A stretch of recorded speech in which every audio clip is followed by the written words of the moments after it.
président de la République, Idriss Déby Itno, a regagné ce midi après avoir présidé le Forum pour la paix et le développement du Burkina Faso hier à Kalaït.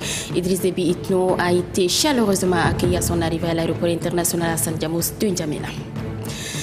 Et puis la rentrée judiciaire 2012-2013 de la Cour de justice de la CEMAC a lieu ce mardi au ministère des Affaires étrangères et de l'intégration africaine sous le thème « La Cour de la justice communautaire dans la CEMAC ».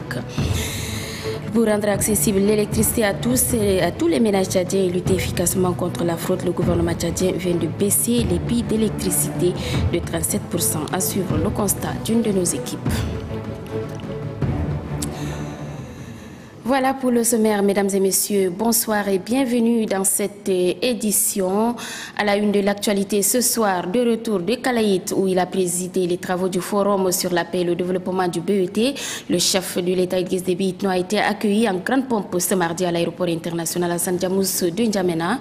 Le Premier ministre, les membres du gouvernement ainsi que les couches socio-professionnelles sont venus témoigner leur compassion au président de la République et remercier Dieu pour le miracle opéré en épargnant la vie du chef de l'État et sa suite lors de l'incident survenu à l'aérodrome de Kalaït le 28 octobre dernier. Le reportage de Souleymane Diabo. La mobilisation spontanée à l'aéroport international Hassan Diamous de N'Djamena a drainé toutes les couches socio-professionnelles de la capitale. Dirigés par le Premier ministre Emmanuel Nadingar, tous sont venus exprimer leur reconnaissance à l'Éternel pour avoir épargné le peuple tchadien d'une tragédie qui allait replonger le pays dans une nouvelle catastrophe. Vous vous souvenez, l'avion transportant le président de la République Idriss Déby Itno à destination de Kalaït a raté son atterrissage sur l'aérodrome de cette localité. La population de N'Djamena, les militantes, militants des partis politiques, les cadres civils et militaires, les militants des droits de l'homme, de la société civile, les syndicalistes, hommes et femmes, jeunes et vieux étaient au rendez-vous. L'archevêque de N'Djamena, Monseigneur Mathias Ngarteri, et le président du Conseil supérieur des affaires islamiques du Tchad, Cheikh Hissène Hassan Abakar, ont remercié Dieu le Tout-Puissant pour avoir sorti indemne le président de la République de cet incident et épargné le Tchad d'une catastrophe sans précédent. Dieu, toi qui es la source de la vie, tu as montré ainsi que même celui qui est mort, toi tu es capable de lui redonner la vie. Et notre président en est conscient. Aujourd'hui devant toi, il porte l'habit que tous les anges portent devant toi, l'habit blanc de ceux qui sont élus par Dieu et sauvés par lui. Nous te rendons grâce. Face au problème, les Tchadiens restent unis, solidaires et soudés, car pour beaucoup, Idriss Déby Itno est un symbole de l'unité, de la laïcité, de la paix et de la liberté. Tous unis derrière le président, les différentes couches socio-professionnelles se sont massées sur l'axe de l'aéroport international Hassan Diamous de N'Djamena jusqu'à la place de la Nation.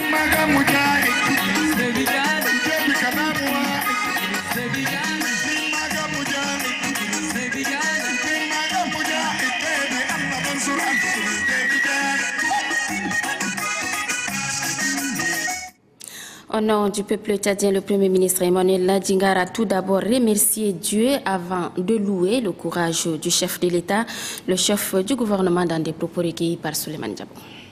Nous tenons à vous témoigner, au nom du gouvernement, au nom de l'ensemble du peuple tchadien, notre sympathie après cette épreuve terrible et troublante. Nous sommes encore sous le choc de l'émotion qui nous serre la gorge et nous fait manquer de mots pour exprimer la gravité et l'ampleur de notre désarroi. Quand la nouvelle de cet accident nous était parvenue, bien que vous ayez vous-même appelé pour nous rassurer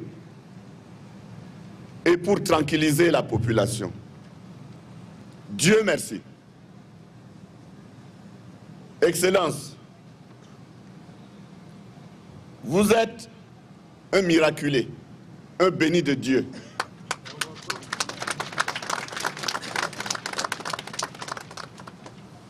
Une fois de plus, après février 2008, et dans bien d'autres circonstances aussi périlleuses, les unes que les autres, vous vous en êtes toujours sortis par la grâce de Dieu. Votre sérénité et votre sang-froid légendaire dans cette épreuve nous rassure et nous met en confiance. Nous vous souhaitons tout simplement, au nom de toute la nation, bon retour parmi nous et une très longue vie pour poursuivre l'œuvre de renaissance nationale que vous avez entreprise. Dans son intervention, le président de la République s'est dit ému et mesure la gravité de la situation. Il assure que tout peut arriver, mais Dieu sera toujours au contrôle. Idriss Déby Itno invite par conséquent tous les Tchadiens à tourner les regards vers le Tout-Puissant. Je suis ému parce que je ne m'y attendais pas à telle mobilisation. Une mobilisation spontanée et en lisant surtout l'émotion en vos visages. Peut-être c'est maintenant que moi-même je me rends compte que quelque chose de sérieux s'est passé. Des accidents arrivent. Chaque jour, des Tchadiens meurent par accident. Des Tchadiens meurent aussi par des maladies et par d'autres circonstances. J'avais estimé tout simplement que, comme tout autre Tchadien et un être humain, le destin peut vous réserver, et quel que soit ce que vous faites, quelquefois ce que vous êtes, la mort est la même pour tous êtres humains. Donc, très franchement, je n'avais pas du tout imaginé un seul instant que cela pourrait, autant que ça, bouleverser tout le monde. Tous ceux qui sont ici devant moi sont frères et sœurs tchadiennes. Je vous dis en tout cas du fond du cœur, vraiment merci. Merci. Merci de ce que vous venez de me montrer. Surtout, cette grande émotion que vous me témoignez. Dieu soit loué. Et certes, j'en ai connu d'autres, à d'autres circonstances. Ça peut arriver, mais il faut savoir, je pense que ce pays-là, c'est un pays de croyants. Il faut bien savoir, même en prenant comme exemple ce qui m'est arrivé, c'est le Dieu qui m'a sauvé, c'est le Dieu qui sauve.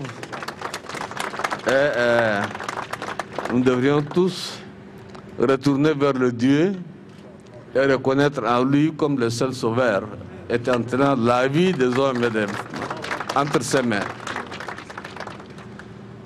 C'est une émotion, je n'ai pas de mots pour ajouter. Je vous dis simplement vraiment merci. Je suis très touché. Je suis très touché du fond de moi-même. Et puis je vous dis merci, merci, merci mille fois. Voilà le président de la République Idriss Déby Itno ce midi de retour de Kalaït. Vous pourrez également suivre le film complet de la mobilisation de ce matin juste après le journal en arabe local. L'entente des églises et missions évangéliques au Tchad a organisé un culte d'action de grâce cet après-midi à l'église Bonne Nouvelle, un culte auquel le Premier ministre Emmanuel Ladingar a pris part toujours pour remercier Dieu pour avoir préservé la vie au chef de l'État.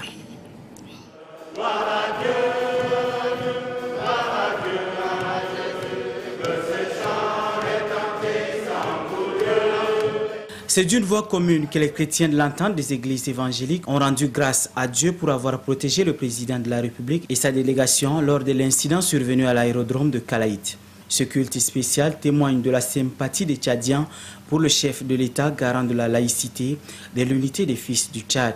Parmi les fidèles de l'Église, l'on note la présence des membres du gouvernement, avec à leur tête le Premier ministre Emmanuel Nadingar.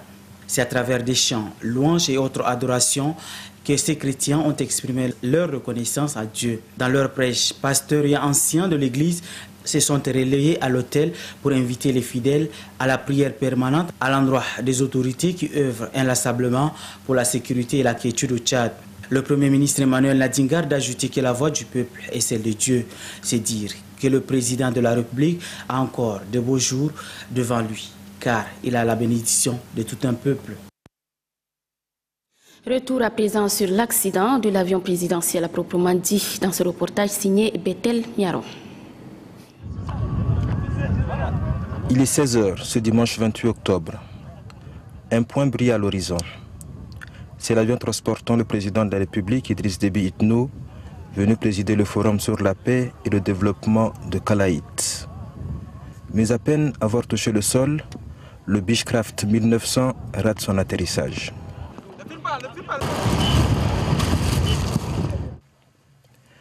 Le pire a été évité, grâce à Dieu, mais aussi à l'intervention rapide des éléments de la Direction générale des services de sécurité des institutions de l'État, la DGCE. Le président de la République, Idriss Déby Itno, ses proches collaborateurs et l'équipage sont tous sains et saufs. L'avion de 14 places, baptisé Amdiaras, a subi de graves dommages, comme le montrent ces images.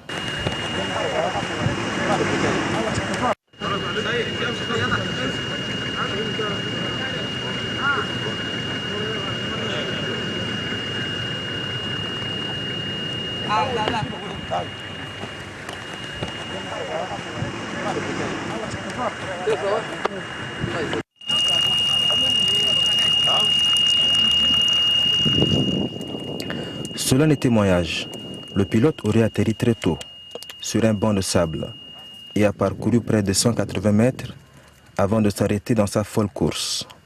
Le train d'atterrissage, les hélices et une aile de l'appareil sont irrécupérables. Évidemment, seule la double enquête en cours donnera des détails sur cet accident.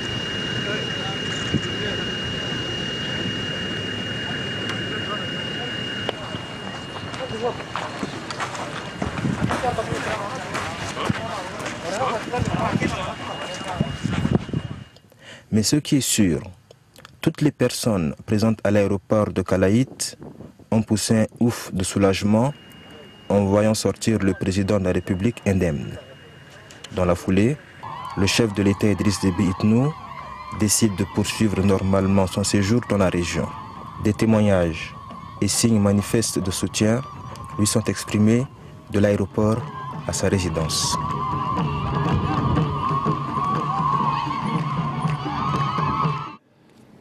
Et puis ce communiqué qui nous émane de la présidence de la République très émerveillée par l'accueil chaleureux réservé à son Excellence, Monsieur le Président de la République, ce jour, mardi 30 octobre 2012, de son retour de Kalaït, remercie vivement les partis politiques, associations de la société civile, opérateurs économiques, religieux et toutes les couches de la population qui ont participé activement à cette mobilisation grandiose, spontanée et exceptionnelle. Cette marée humaine observée depuis l'aéroport jusqu'à la place de la nation témoigne de l'indéfectible attachement au peuple tchadien, à son président. Elle est la manifestation concrète du soutien sans faille que la population tchadienne en général et celle de N'Djamena en particulier accorde au chef de l'État, aux idéaux de paix, de démocratie et de la renaissance pour un Tchad nouveau qu'il ne cesse de prôner. Que Dieu protège notre président et lui accorde plus de longévité. Que Dieu bénisse notre pays. N'Djamena, le 30 octobre 2012, le secrétaire général de la présidence, Hassan Saline. Suite à la catastrophe frôlée par le président de la République, nous avons enregistré plusieurs communiqués de compassion et de soutien au chef de l'État. Il s'agit du communiqué de Ngatangoulou au nom du GS-MPS, Dr Agar Mahamata Amate, PDG du Centre culturel pour la recherche et les études africaines et arabes, Taher Anadif Katir de l'ambassade du Tchad au Qatar, Nour Hagir au nom des transitaires de Ngeli, le chef de canton de Bol, Youssouf Mbodou-Bami, le sultan du Kanem Monta Ali Zizerti, le chef des cantons Amide Alfadoul Sossal, pasteur Domtigao Komba Frédéric au nom de l'EMET, le club culturel social jeune tchadien, l'association Albir, le président du comité du Hadjo Ousmane Hissène Bourma au nom des pèlerins, le secrétaire général du gouvernorat de la région du Borkou Abdoulaye Issaka, le gouverneur du Mayou-Kébi Est Jules Mbaïgoto, les militants MPS d'Arabie Saoudite, le bureau de soutien Barel Ghazal, le gouvernorat de la région du Tibesti par son secrétaire général. La suite de cette édition, 13e session de la commission mixte de coopération Tchad et Centrafrique, nous l'évoquions dans nos précédentes éditions. La rencontre a lieu depuis hier à N'Djamena. Les experts des deux pays planchent entre autres sur des questions liées à la sécurité, à la défense, à l'économie ou encore au développement des deux États. Grangata Irima pour le compte rendu. Instance idoine pour traiter avec abnégation les questions inhérentes à l'harmonie des relations entre le Tchad et la République centrafricaine, la 13e session de la commission mixte de coopération regroupe d'éminents experts des deux pays. Le Tchad est représenté par Moussa Faki Mahamat, ministre des Affaires étrangères et de l'intégration africaine, et Antoine Bangui, ministre des Affaires étrangères et des Centrafricains de l'étranger. La 13e session de la commission mixte Tchad-RCA vise à passer en revue les liens de coopération entre les deux pays sur le plan de la sécurité et défense, économie et développement. La coopération scientifique, technique et culturelle est aussi inscrite au menu des échanges de la 13e session. J'invite les experts de deux parties à nous proposer à l'issue de leurs travaux des conclusions pertinentes dont la mise en œuvre impulsera une nouvelle dynamique à notre coopération.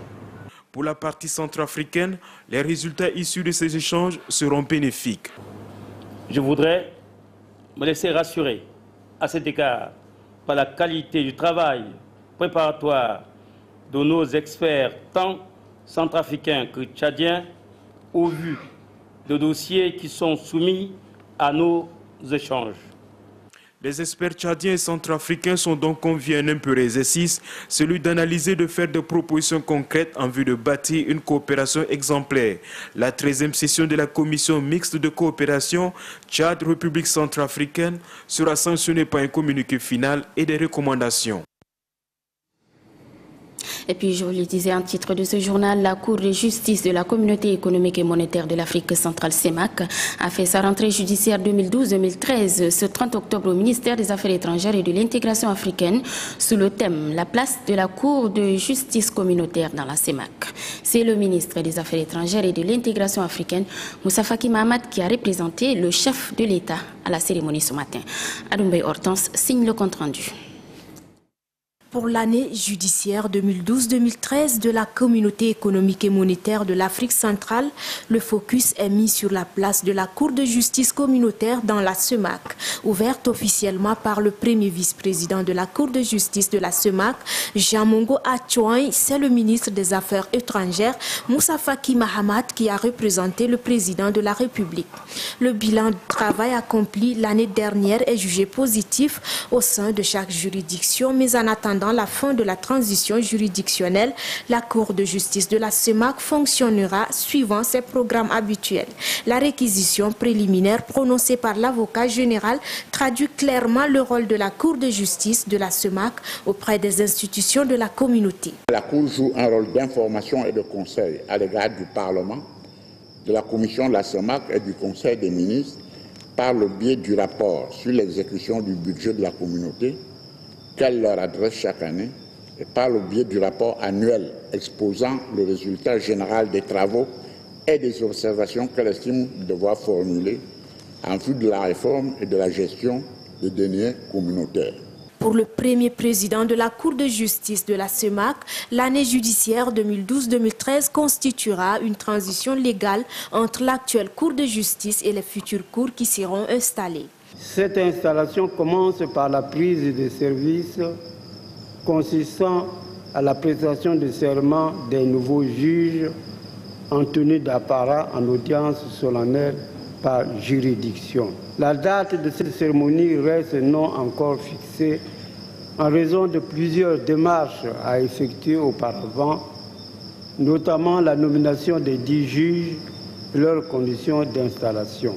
Pour cette année judiciaire 2012-2013 qui vient d'être entamée, les membres de la dite cour demeurent en fonction jusqu'à l'installation de leurs remplaçants en application du principe de la continuité du service public confirmé par l'acte additionnel du 11 mai 2012.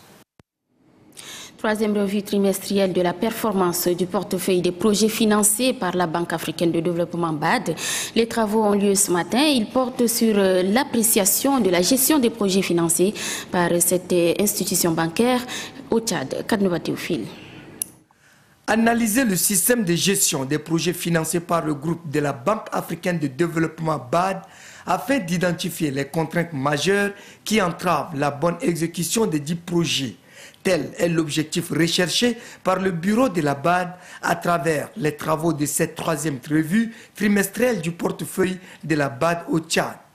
Au cours de ces travaux de 48 heures, les participants vont plancher sur les instruments et méthodes de suivi et évaluation, procéder à l'étude des facteurs externes et proposer des solutions alternatives pour un meilleur impact de ces projets sur la vie des populations.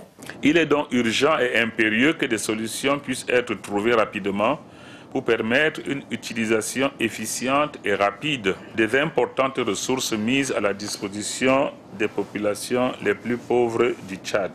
Le représentant du ministre du Plan, de l'économie et de la coopération internationale salue cette initiative de la BAD qui vise à appuyer le gouvernement dans sa lutte pour le bien-être des Tchadiens. Je tiens à saluer les efforts incommensurables que le groupe de la Banque africaine de développement ne cesse de consentir aux côtés du gouvernement tchadien pour l'appuyer dans l'œuvre de développement socio-économique.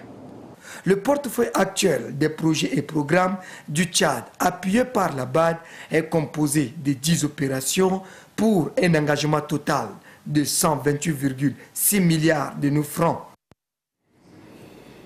Sachez aussi que le Tchad est membre du Fonds africain de garantie et de coopération économique en abrégé FAGAS depuis 2011. Pour assurer une visibilité à cette organisation panafricaine au Tchad, une délégation dirigeante est arrivée à N'Djamena. Alors, pour mieux connaître FAGAS et ses objectifs, suivez plutôt les explications de son directeur général, Henri-Marie Dandra, interrogé par Adoum Abdelkader. Le Fonds africain de garantie et de coopération économique, en abrégé FAGAS, est une institution financière internationale publique à caractère économique et financier. Il est spécialisé dans la promotion des investissements dans les États membres qui sont aujourd'hui au nombre de 14. Aujourd'hui, si on essaie de faire un peu le bilan de nos interventions au niveau des États membres, nous avons pu mobiliser dans tous les États membres au moins 1 000 milliards de francs CFA pour un capital qui a été porté successivement de 5 milliards à 30 milliards de francs CFA, 30 milliards de francs CFA à 100 milliards de francs CFA et tout dernièrement à 200 milliards de francs CFA. Donc nous pensons que nous sommes un vecteur de développement incontournable dans notre sous-région. Le Tchad a rejoint le FAGAS le 23 décembre 2011. Donc c'est pourquoi nous venons aujourd'hui à N'Djamena pour essayer de promouvoir cette institution qui est un outil de développement essentiel pour la mobilisation de ressources en faveur de nos projets. Alors donc nous pensons qu'effectivement à travers les journées de promotion que nous organisons demain, eh bien nous aurons un maximum de promoteurs, de porteurs de projets qui pourraient justement être intéressés par les activités du fonds. Et si vous êtes opérateur économique, si vous pensez que vous voulez, à travers vos entreprises, créer de la richesse pour votre pays, je pense que vous serez les bienvenus au niveau de cette conférence que nous organisons demain.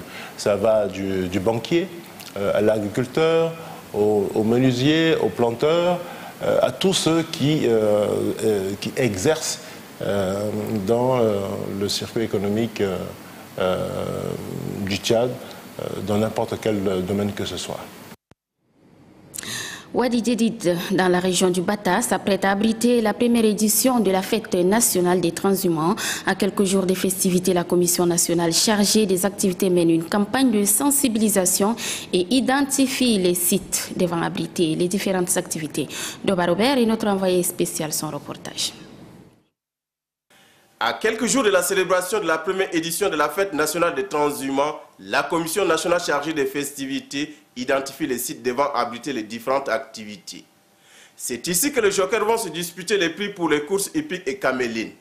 Des espaces réservés aux invités des marques et le village nomade où sera exposé les sous-produits de l'élevage et les conférences thématiques axées sur le secteur de l'élevage sont en cours de matérialisation. En sus à ces activités, il est prévu le forage de 2 stations pastorales. L'entreprise chargée d'exécution des travaux est à l'œuvre et entend respecter le délai requis. Et à ce jour, tout le matériel est à 90% déjà présent sur site. Le problème le plus crucial, c'est le problème de l'eau. Donc on a déjà un premier forage d'acquis. Pour le ministre du Développement pastoral et des productions animales, la fête nationale des transhumants sera un cadre adéquat d'échange et de brassage pour le secteur de l'élevage. C'est la fête de la solidarité, c'est la fête de la cohésion, c'est la fête de la paix de tous les Tchadiens, de différentes productions. Après la visite de terrain, Mouktar Moussa Mahamat a eu une rencontre de travail avec la commission régionale chargée d'organiser les festivités marquant la première édition de la fête nationale des éleveurs.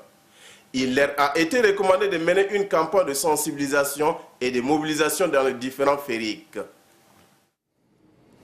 Parlons éducation, une trentaine d'enseignants sont depuis ce matin en atelier de formation sur la pédagogie qui intègre le genre, une initiative de l'organisation Fawe Tchad. Anastasie Bissi. Fawe Tchad fait de la scolarisation des filles son combat quotidien. 2 documents produits par cette association et mis à disposition des enseignants pour les aider à mieux intégrer le concept genre dans l'éducation des élèves. Il s'agit du manuel de l'enseignant et du document intitulé « Pour une pédagogie qui intègre le genre ». Ces enseignants venus de différentes localités vont échanger et analyser minutieusement ces documents en vue de les restituer dans leurs établissements respectifs. La déscolarisation des filles, le harcèlement sexuel, l'étape de la maturation et bien d'autres points ont été évoqués dans ces manuels qui font l'objet de cette rencontre. Pour la coordinatrice de Fawe Tchad, il s'agit de donner la chance à la fille de poursuivre les études aussi longtemps que le garçon. Nous nous rendons compte dans la pédagogie de l'enseignement, il y a beaucoup d'enseignants et enseignantes qui ne prennent pas en compte le genre. Et cette question également fait que dans les classes, les filles se sentent toujours reléguées au second rang. Et donc nous avons essayé de sortir ce document qui est utilisé dans tout le réseau.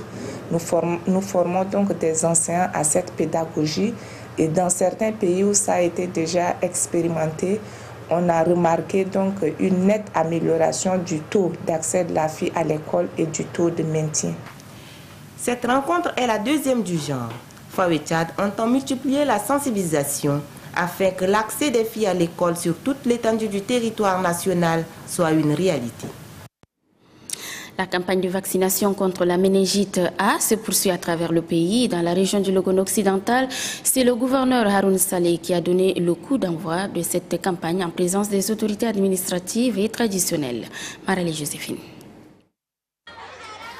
La lutte contre la méningite se poursuit avec détermination dans les différentes régions du pays. À Moundou, dans le Logone occidental, le gouverneur et ses proches collaborateurs ont donné le coup d'envoi de la campagne de vaccination.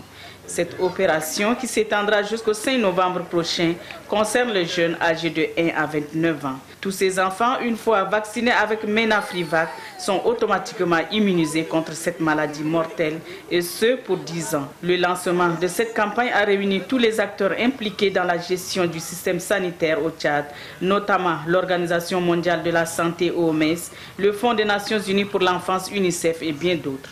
Pour le gouverneur de la région du Logone occidental, Haroun Saleh, la méningite a perduré malgré les efforts consentis par le gouvernement tchadien et ses partenaires. Il a par ailleurs attiré l'attention des parents afin de faire vacciner massivement leur progéniture. Le gouverneur a également exhorté les responsables des établissements scolaires à une prise de conscience face aux dangers que présente la méningite A. Santé toujours, l'avant-dernière campagne contre la poliomyélite de l'année en cours a également été lancée dans le Salamat. Des précisions avec Estelle Abdelkader. La population du canton d'Arsalim et celle du village Miri se mobilisent pour l'éradication de la poliomyélite dans la région du Salamat. Cet engagement se traduit par l'implication de celle-ci dans la campagne de vaccination de tous les enfants âgés de 0 à 5 ans de la dite région. Face à cette situation épidémiologique, chaque enfant vacciné renforce son immunité. Le secrétaire général de la région du Salamat interpelle les uns et les autres à prendre leurs responsabilités pour le bon déroulement de cette campagne de vaccination. Je vous instruis de prendre vos responsabilités et évaluer chaque chef de village, de fériques et religieux, afin de mesurer le degré de leur engagement pour le bien-être de leur population. Le délégué sanitaire du Salamat, Dr Mohamed Hamid Hamad, exhorte la population à prendre conscience du risque qu'encourt un enfant non vacciné. Pour lui, le vaccin renforce l'immunité. Cette campagne de vaccination édition 2012 durera 3 jours. Les enfants et les femmes enceintes sont conviés à se présenter au sein des centres de santé les plus proches ou auprès des équipes de la place pour d'autres séances de vaccination. Le coordonnateur national de l'initiative pour la transparence dans les industries extractives ITUE a participé du 21 au 26 octobre dernier à la réunion des coordonnateurs des pays mettant en œuvre l'ITUE. Lors d'un point de presse, le coordonnateur national revient sur la participation du Tchad à ces assises qui, selon lui, confirme la place de l'ITUE Tchad dans cette organisation internationale. Les propos de Nabia Kana sont recueillis par Adou Abdelkader. Cette réunion des coordonnateurs a pour but de discuter du projet de nouvelles règles ou exigences de l'ITUE en cours d'élaboration. À la fin de cette rencontre, les coordonnateurs, le conseil d'administration international de l'ITUE a tenu sa séance de travail et dont l'ordre du jour portait essentiellement sur l'examen des modalités de la mise en œuvre des points faisant l'objet de nouvelles règles. Toutefois, comme dans ses habitudes, le conseil d'administration de l'ITUE a mis également et de manière accessoire à l'ordre du jour l'analyse de la situation de la mise en œuvre de l'ITUE dans tous les pays candidats et conformes. En ce qui concerne le Tchad, il a été inscrit parmi les pays à difficulté de mise en œuvre de l'ITUE. Je voudrais vous dire que tous les représentants des pays africains, membres du conseil d'administration de l'ITUE, ont soutenu fermement le Tchad. Les Africains, membres du conseil d'administration de l'ITUE international, ont exigé que le verbe radier soit retiré définitivement du vocabulaire de l'ITUE international. Car, pour eux, l'adhésion est volontaire à l'ITUE. Il n'est pas question de radier celui qui adhère de manière volontariste à l'ITUE. La décision du conseil d'administration à propos du Tchad. Il a décidé de donner plus de temps au comité de validation pour analyser le dossier du Tchad, afin de prendre en compte les appréciations des rapports 2007, 2008 et 2009, ainsi que les informations sur le progrès du Tchad communiquées récemment par le gouvernement, les entreprises extractives et la société civile. De l'électricité à moindre coût pour la population tchadienne. Il vous souviendra que le 20 août dernier, le gouvernement, par un arrêté du ministère du Commerce et de l'Industrie, a fixé les nouveaux tarifs de l'électricité produite et distribuée par la Société nationale d'électricité, une expression de la politique sociale du chef de l'État. Ghislain Tchani Koudou signe le reportage.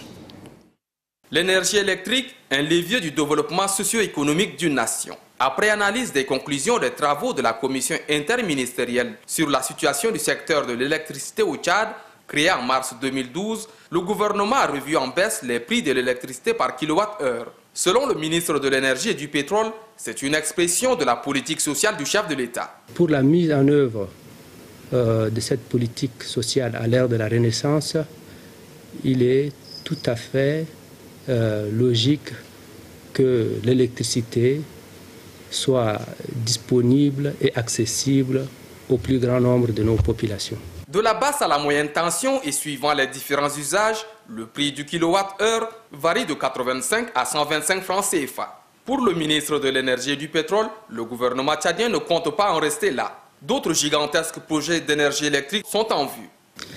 Il s'agit de la ligne 66 pour évacuer 20 MW sur le réseau de la SNE. La ligne 90 kV